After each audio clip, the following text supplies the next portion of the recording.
kasus kekerasan yang dilakukan suami terhadap istri sering berakhir dengan perceraian. Nah, cabang sosiologi yang paling tepat untuk mengkaji masalah tersebut adalah A. Sosiologi gender, keluarga, perilaku menyimpang. B. Sosiologi keluarga, sosiologi komunikasi, dan sosiologi perilaku menyimpang. C. Sosiologi gender, sosiologi keluarga, dan gerontologi sosial. D. Sosiologi gender, sosiologi keluarga, dan sosiologi hukum.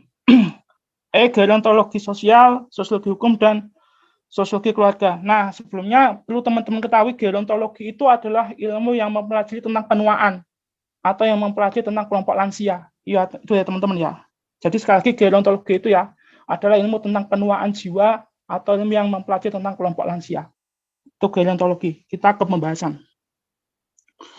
Nah, teman-teman sekalian, kekerasan dalam rumah tangga itu merupakan sebuah bentuk pidana yang melibatkan kekerasan fisik, kekerasan psikis, kekerasan seksual, atau penelantaran rumah tangga.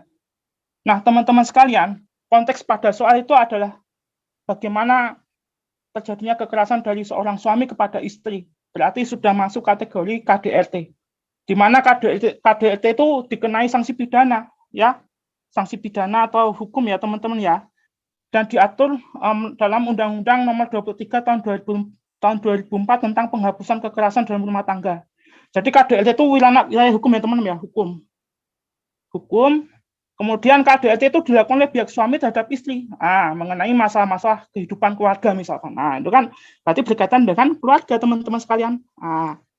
Kemudian ini KDRT itu biasanya karena adanya power atau dominasi laki-laki, karena laki-laki itu lebih sering merasa memiliki kemampuan yang lebih dibandingkan perempuan, sehingga potensi kezoliman atau ketimpangan yang dilakukan oleh laki-laki itu berpotensi cukup besar dibandingkan perempuan.